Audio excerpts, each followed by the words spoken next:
Hi, welcome back. It is August 3rd today.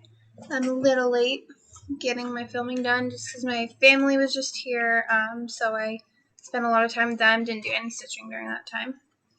But I got a ton done in July. I really only worked on one project the entire time, and that was Deer Creek. So I will show you first.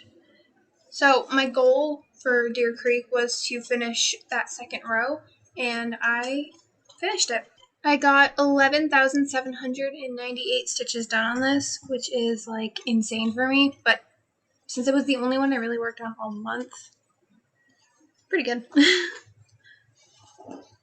So here's where I am. So I'm fully done with that second row, and I believe there's only 2 more rows and then like a partial row left. So you can see Doe's ears in the very, very top of her head.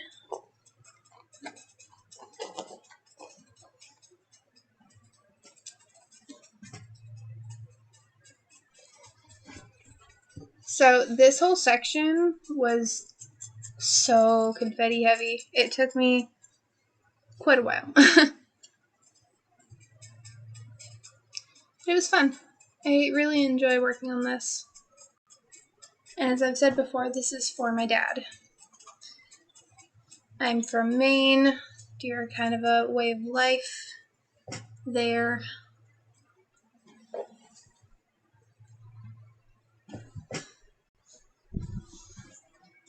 So I did get some stitching done on the Fantastic Journey.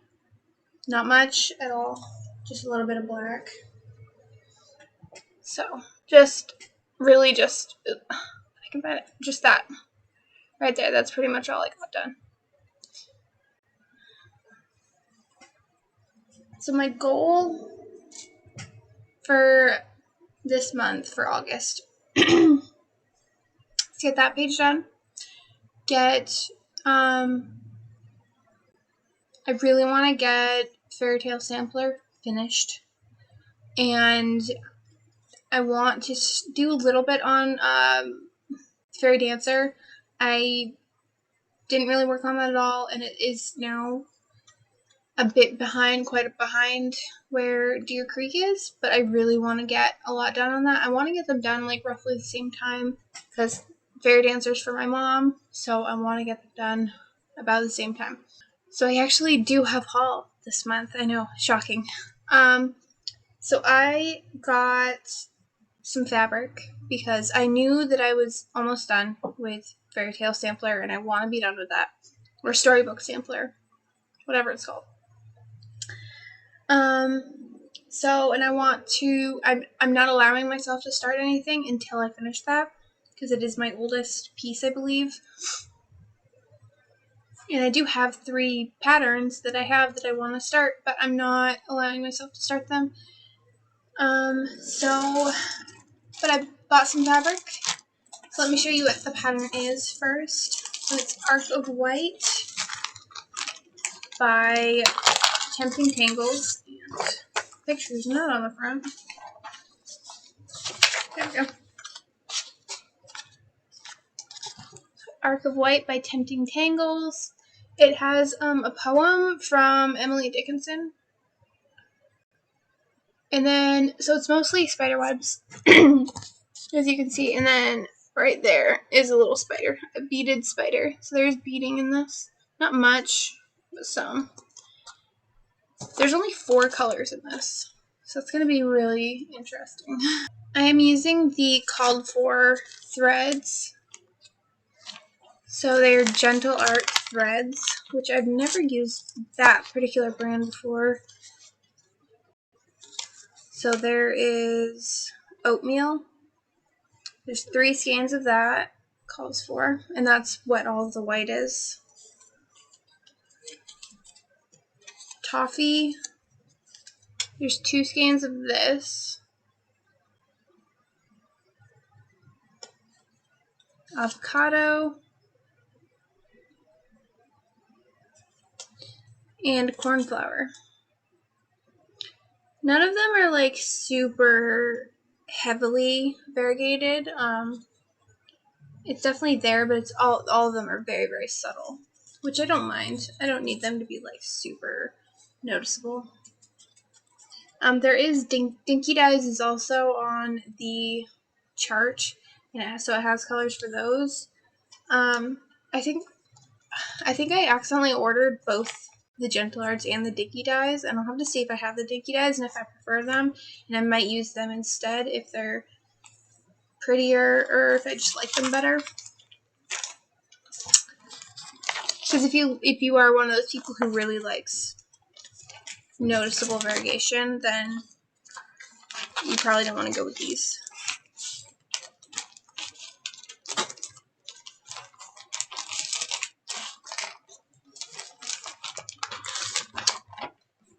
So, and then the fabric I bought for it, I got some Picture This Plus, and it is beautiful.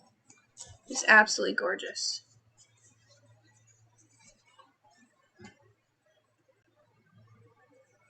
As you can see, it's not very big.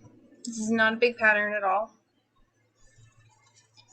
This is 40 count Gothic, so very tiny.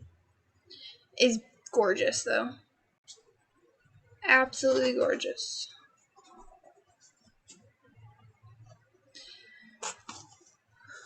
And then I have one more piece of haul. I know. I just went all out this month.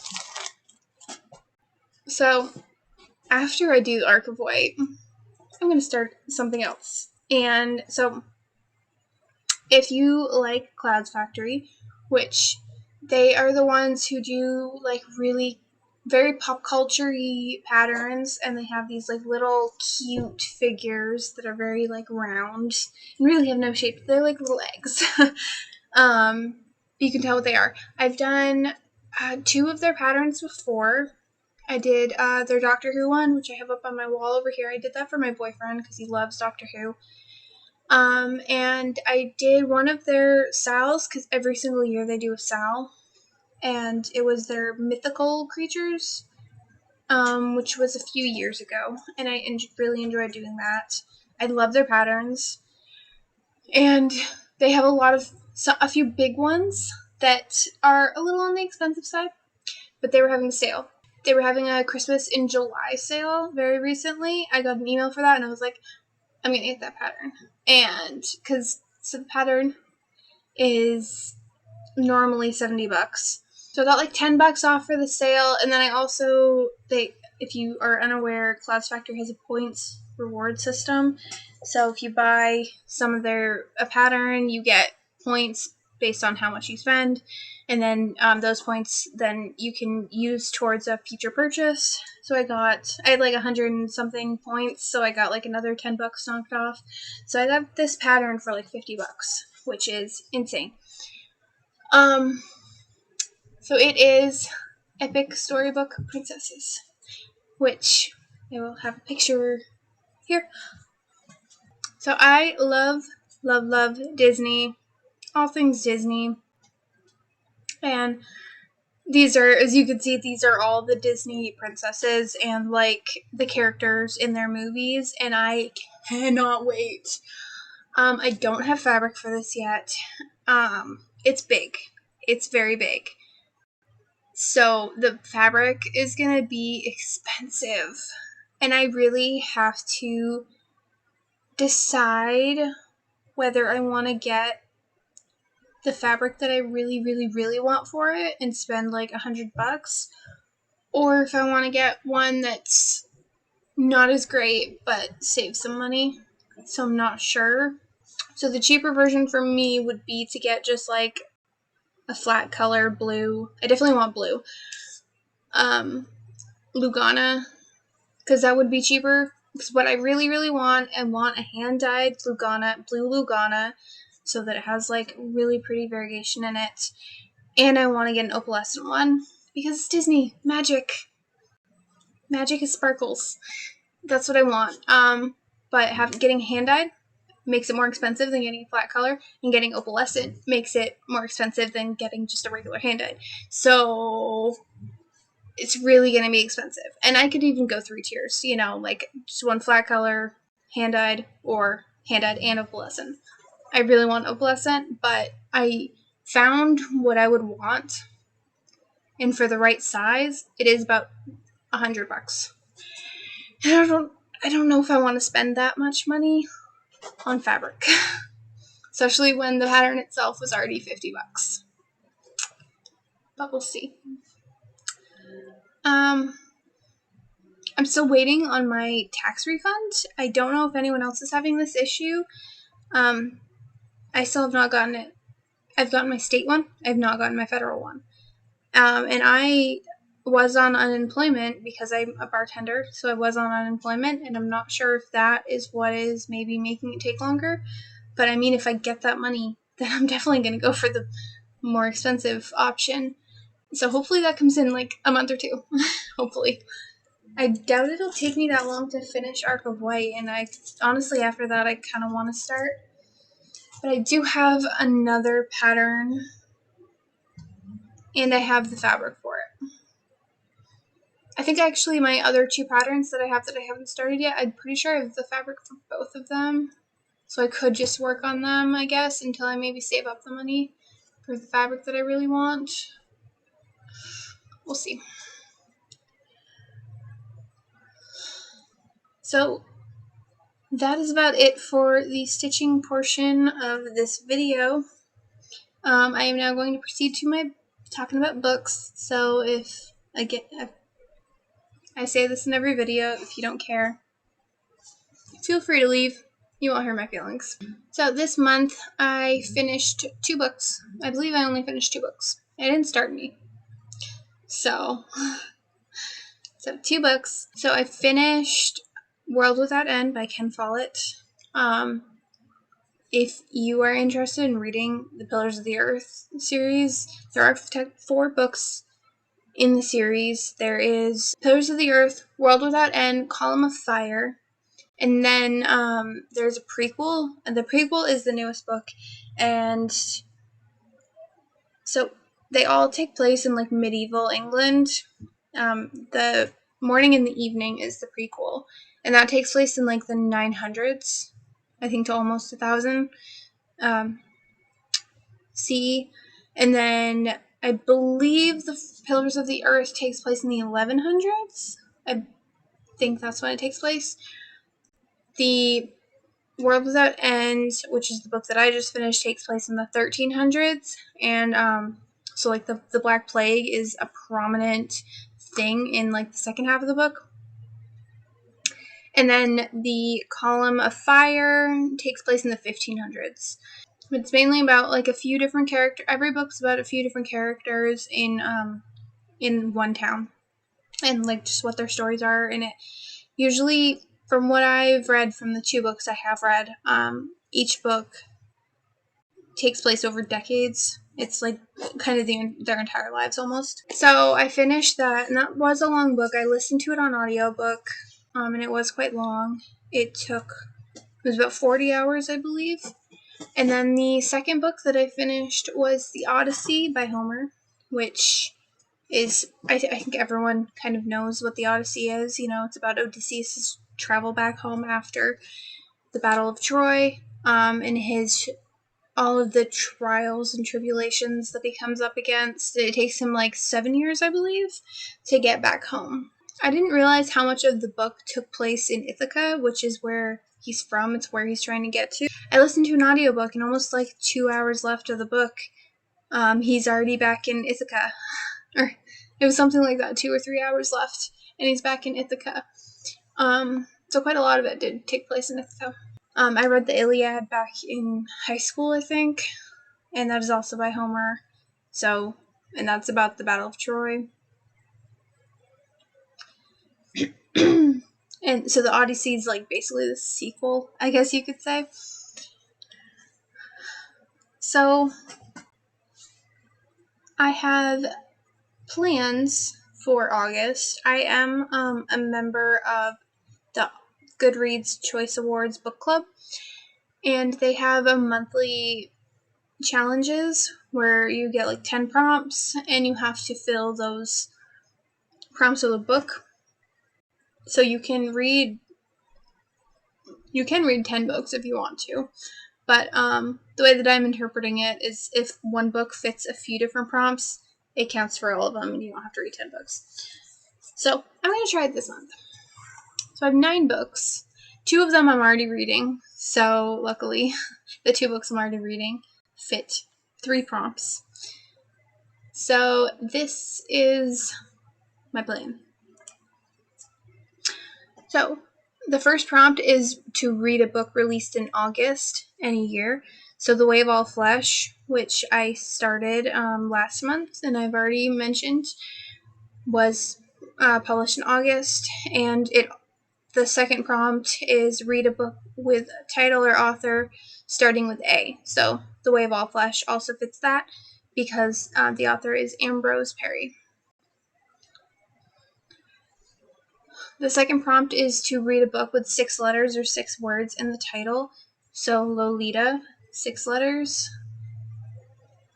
The fourth prompt is to read a book with a horror tag.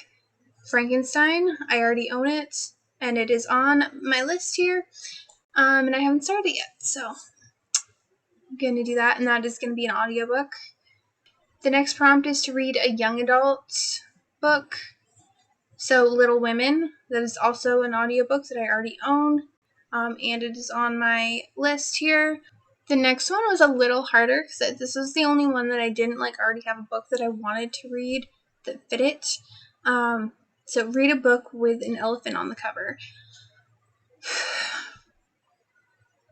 I really want to read Water for Elephants. I've wanted to read that since the movie came out, but surprisingly it doesn't have an elephant on the cover.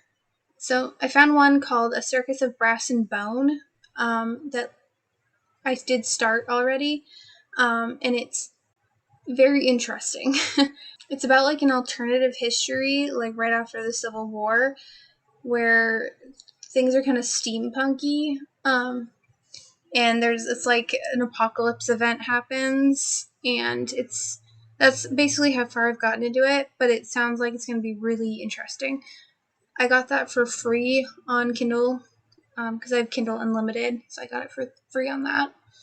So this one I might be stretching it, but read a book with a beach setting. I picked Robinson Crusoe, that is also on my list here. It's on an island, there's beaches, it counts. Read a book that has a feminism tag. I picked Hunger. Okay, so I just looked up who the author was, and I realized I had the wrong book. So I'm going to have to change the one with the feminism tag. I know there's a book about the Radium Girls that does have the feminism tag, and I really do want to read that, so I think I'm going to put that in. I don't remember the title. I'll put the everything here once I find it.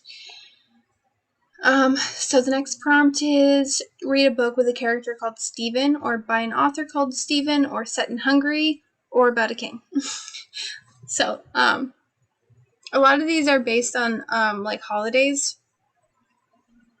And this one is based on a holiday that I'm assuming is in Hungary. So I picked A Brief History of Time by Stephen Hawking because that is on my list.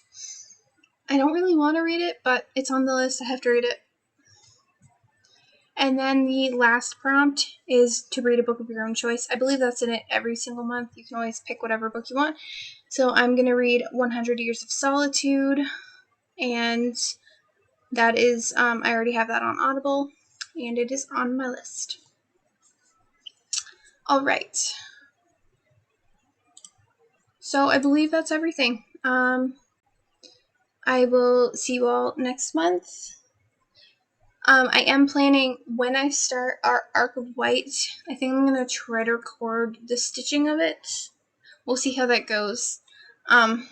Honestly, I've tried it a few times, and what ends up happening is I just don't like how it looks. I don't like how the camera focuses on the stitching itself, and I'm just it bugs me. Let me know because those 2 videos that I have out have gotten quite a lot of views and likes. So if you don't care, let me know. If you just want to kind of see it anyways, let me know, and I'll figure it out. But it just bugs me. But if you guys don't care, then let me know, and I will start recording not all of my stitching. I think this one, as interesting as it would be to show the stitching on it, I have to move this thing so often because it's so confetti heavy in each page. There's no way I'd be really able to record it. So, yes. So I will see you guys all next month or earlier if something happens, but for right now, have fun stitching.